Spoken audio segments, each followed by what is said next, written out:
The Summer Showdown begins next week, and of course we'll cover that more as it gets closer, but in the meantime we have to recap the action that we just witnessed this past weekend, as it'll give us a lot of clues as to what's going to happen in this upcoming tournament. So, a lot of good games this week, not quite as many Games 5s as there were the week before, but a lot of big takeaways, and this will just be the general overcap, so I'll only spend a few minutes on each game or series or team, I guess I should say. But throughout the next week, I'll be diving into some more of the specifics, especially San Francisco Shock's game on how they dominated the Fusion, because I have a lot to say on that. So I'll cover that a little bit here, but stay tuned throughout the week as I cover some big headlines for next week and some of the big playmakers from this past week in more depth. So let's get through some of these results. The first match of the week was the Chengdu Hunters versus the Guangzhou Charge, and that one went about as well as you could expect.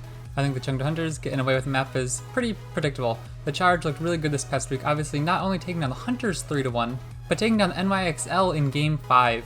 And that was rough for the XL, but credit to the Charge, man. They've been sneaking out of this past month with wins, it feels. They've gone to so many Game 5s. I think, 3 out of the last 4 games now, I think I talked about last week, they were in 2 Game 5s. Yeah, the Charge have been taking them to Game 5s a lot and winning them out. And it's crazy, it doesn't feel convincing, but they're one of my underdog teams for this Summer Showdown, man. They've snuck out with these wins, and they've looked good doing it. It's not like it's complete luck. It's not like, how is this team winning? It's just kind of worrisome, you know what I mean? They're so close in everything that I can't feel convinced that this team's gonna really win this Summer Showdown, especially other teams like the XL they have to face again, and they would take them to a Game 5 probably. The Charge are obviously good, but are they as good as the Dragons? So the Charge, obviously, team to watch, and they were very fun this past week. I love how they've been using the Torbjorn. They've been really, really strong with that. Happy's have been having great Widow performances, and Krong's been top of the league in Sigma. I believe he was top 4 in the past 2 weeks in Sigma play, so really impressive from him, and that's big for the Charge heading into the Summer Showdown. But the Chengdu Hunters, they would end up losing to the Seoul Dynasty again later, and so yeah, the Hunters are kind of whatever at the moment. They're not looking great. The Seoul Dynasty versus Shanghai Dragons was next, and the Shanghai Dragons, after taking Chengdu to Game 5 the week before, this time they kind of walked over the Dynasty 3-1. And in all honesty, the Dynasty have some of the pieces there, but they just can't put it together. The Dragons looked way better, and yeah, I can't think of his name now. Sideshow said that they feel like they're just this sense of inevitability towards the end of the match, and it's totally agreeable. It's just like the San Francisco Shock. What are they going to do against these other teams, or what are the other teams in the league going to do against them? The Dragons have one of the best DPS lines, and their tanks are super good. I love their support line. I think it's one of the best in the league. And it goes to show why they have, that's why they have one of the best records in the league. The Seoul Dynasty, they're one of those teams where constantly contenders or pretenders, but it doesn't, they're not an awful team. These guys have talent, and for the Dragons to so easily sweep them aside was very impressive. Next up, the Hangzhou Spark vs London Spitfire. Both of these teams are 2 of my favorite teams in the league as a fan, and as an analyst, I love watching these guys grow. The Hangzhou Spark came into the season being pretty top-rated team, and they failed to live up to expectations right away. They've gotten some huge pickups though, and although it disappointed this last week, we saw lots of potential. And honestly, this series against the Spitfire could easily have been 3-0 in the Spark's favor. It was so close every single map, but in the end the Spitfire came out, and we need to stop underrating the Spitfire. I wrote in an article to go more into depth in that if you want to check that out, but I want to get onto some of the other matches for now. But overall, seriously, stop underrating the Spitfire. They're my second Dark Horse candidate for the APAC to make a deep run. Next up, the Florida Mayhem versus the Outlaws. This one went to Game 5, which was a bit crazy. Yaki, of course, after last week or 2, I made a video discussing how I thought his performance was underrated, and he came back strong this week and really, really dominated. The Outlaws, of course, everyone was kind of thinking, yeah, maybe the Mayhem fell short last week. The Outlaws have Dante, and who really, really impressed. But I thought that Yaki and BQB really did a good job of shutting down Linkser and Dante and the whole DPS crew. That, yeah, they were able to come out with it in Game 5. Really strong signs from the Outlaws though. They looked like they really turned their season around, and wasn't enough to get the win yesterday. Or 2 days ago? Yeah, 2 days ago from the time I'm recording this. Time flies when you're watching VODs of Overwatch League. But either way, they've shown a lot of improvement. There's so much going for these guys. I can't wait to see what happens with the rest of their season. That it finally feels like this franchise is on the turnaround. But the Mayhem, of course, after showing what they did in the May Melee, were happy to sneak away with a Game 5. As for the Dallas Fuel versus Toronto Defiant, I was very happy with this. I predicted that the Fuel would come back and beat the Defiant. I was tweeting about it, and I actually got like 1,400 impressions or whatever after tagging them.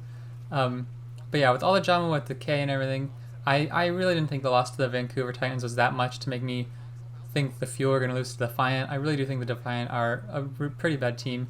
Even though I like a lot of their players and I think they could be better, I really don't rate the Defiant.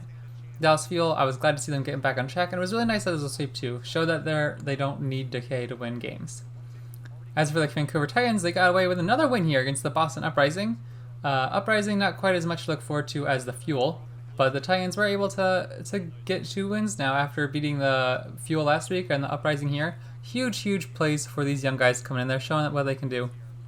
And their KSA, their tank who plays Sigma, actually was one of the best in the league. He put up top 10 numbers for final blows per 10, eliminations per 10, team kills per stun, accretion eliminations per 10, and gravitic flux eliminations per 10. So that was really awesome to see from him. They've really got a lot of pieces here to start building. Even if their past 2 wins have just been against the Fuel and the Uprising, signs of progress, signs of potential, and it's really exciting to watch. They of course would end up losing to the Atlanta Reign later in the weekend, getting swept 3-0, which was good for the Reign. I feel like the Reign haven't been talked about much lately, despite their hype coming into the season. Now that they've kind of faded out, similar to like how the Spark were hyped up. I think they've kind of just disappointed the past few games. I feel like the Reign kind of fell off of everybody's radar, even though they were able to get a convincing 3-0 win here, and I'm pretty sure they had one last week against the Toronto Defiant as well. Obviously some of the lower tier teams, but keep an eye out for them. They have the potential to be good, and another 3-0 sweep over the Titans was enough to get my attention again, and maybe consider them not quite the bust that they were looking like for a few weeks. Next up, the Washington Justice and the LA Gladiators. The Gladiators able to come out with the big 3-1 win here, and that was big for them because last week they got defeated by the Houston Outlaws, and they weren't looking good. We always count the Gladiators as the gatekeepers, and the Justice couldn't do it. They're still struggling, but I have heard a lot of good things about this team. I believe it was in the Summer Showdown bracket selection that the head coach for the Fuel, or no, I think it was Packing 10 from the Valiant, discussed that he really likes what's going on in Washington, even if it's not perfect yet, that he really likes the staff there, and they've got a lot of good pieces going for them. So it'll be exciting to see how they progress, but at the moment, they're definitely one of the worst teams in the league. Not quite the worst, though, because they beat the Boston Uprising 3-1. Again, the Uprising still really struggling to find their foothold as a franchise, and I don't see them really turn around anytime soon, but it was good to see the Justice get that win. Shanghai Dragons would end up sweeping the Spark. I already discussed a little bit about both these teams, but this match in particular could have been closer than it was. I was really disappointed with how the Spark ended up performing. I'd hyped them up a lot in the week in the build-up, but the Dragons are just way too good, and the Spark have a little bit of work to do with the new roster, even though I still am super high on the Spark. I'm not giving up on them yet. I promise you they will be good, I promise. They've got a little bit of ironing out to do, but I do like QOQ and Architect specifically, and I thought Mika showed a lot of flashes of brilliance. I'm not a great support player, so I'm going to have to take some deeper dives to really analyze how he plays, but I do like what I've seen so far.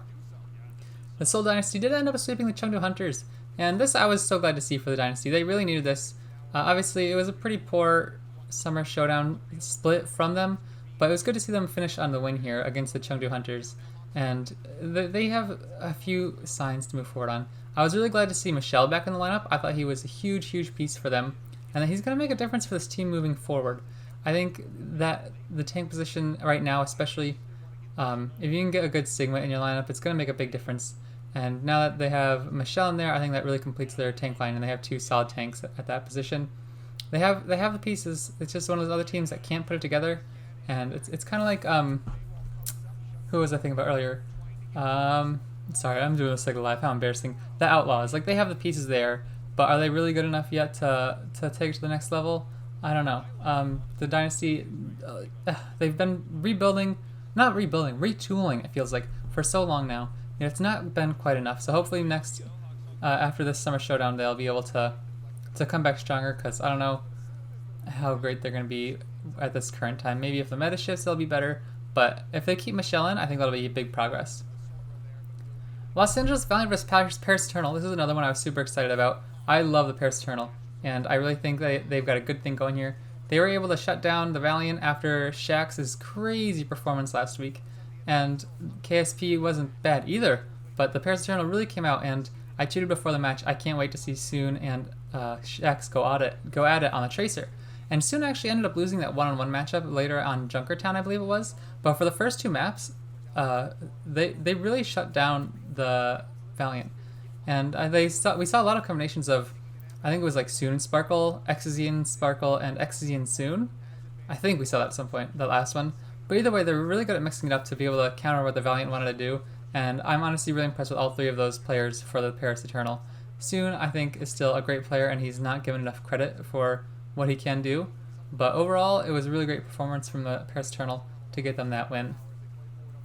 I think the Valiant will still be a good team in the Summer Showdown. They're one of my dark horse teams from the Atlantic Conference. I think there are a few teams here, like the Shock and the Mayhem, who will probably beat them fairly convincingly most weeks. Obviously, the Valiant did beat the Mayhem last week, but I do think the overall the Mayhem have a better roster, unless Shax goes crazy and pops off. Because we saw here they're not invincible, and the Paris Eternal, I think Sparkle and Soon still their best look, but Sparkle absolutely popped off on the Genji actually, which was really cool to see, because with the buffs coming through, we weren't really sure how much that'd be played. Oh, I am so sorry. The dogs are going crazy. They don't like Genji, you know. They get dove a lot. They all play supports. But Sparkle on the Eternal, he posted first out of all 9 Genjis that played 13 minutes or more in Final Blows, Dragon Blade Efficiency, Dragon Blade Kills, and Eliminations per 10 minutes. And he was also second in deaths per 10. He only had 3.9 deaths per 10 minutes. Really impressive stuff from him. And it was really great to see them, because I know there was a lot of talk about them forcing the Genji and how it was a bad look for them. But they really figured it out, and he put up some really good numbers on the Genji. Now, as long as this meta switches around, I think, or stays the same or switches around, I still think the Paris Eternal are going to be one of the best at running the Genji. We saw the NYXL try it, but they really struggled, I thought, despite Haxel putting up some good numbers. It just feels like this composition, especially the one you're watching on screen right now, the Sombra versus Genji, it's very rough. If you don't get the EMP and Blade, it really feels like a struggle to win some of these fights. And so, as teams work on it, I think it'll get better. But at the moment, I do think the Paris Eternal, with Sparkle in their lineup, can be one of the best Genji teams in the league. So let's see what we got next here. We're getting close to the end. We got the Philadelphia Fusion and the San Francisco Shock. Now I'm going to save that one for after the Washington Justice and Boston Uprising match I'm going to cover real quick. Obviously, the Justice were able to get into the Summer Showdown for that play-in, and I do think this kind of shows just the difference in how bad the Uprising are at the moment between the next 2 teams, which I would say are the Defiant and the Justice. All 3 of those teams are pretty bad, but it just feels like the Uprising have a little bit further to go in their climb back to competency and competing in this league. But big game for the Justice. I'm sure they'll be happy to be in the Summer Showdown, even though I don't expect them to get super far. So let's move on to our final match of the week, the Philadelphia Fusion and the San Francisco Shock. What a series this was supposed to be, but it didn't really become much of one, was it? Man, Ons absolutely dominated on first point. Like, seriously, first 4 kills or whatever, it felt like they were all headshots under Carpe flanking, and they just weren't able to get anything done against them. And it was insane. Like, this team, I'm going to talk about it more in my video tomorrow, they're essentially the Patriots of the league, right? It's not just great players, it's a great system, and that's what happens with the Shock here. They were able to just outclass the Fusion when it came to straight up play style. They were so good at eliminating the Fusion's options in space and confining the Fusion to where they didn't want to be at all and capitalizing on it. They were so good. So obviously Shock still definitely the favorites for this Summer Showdown. I can't wait to watch them. So everybody, this has been my weekly recap. I hope you enjoyed. Please leave a like and subscribe if you're new, and if you like this kind of content, feel free to engage in the comments and the discussion. I'd love to reply and talk some more about it. Check out my blog for some more esports content where I write articles on some of these games that I might not go in depth as about in video. I'll see you guys next time. I've been Emrat.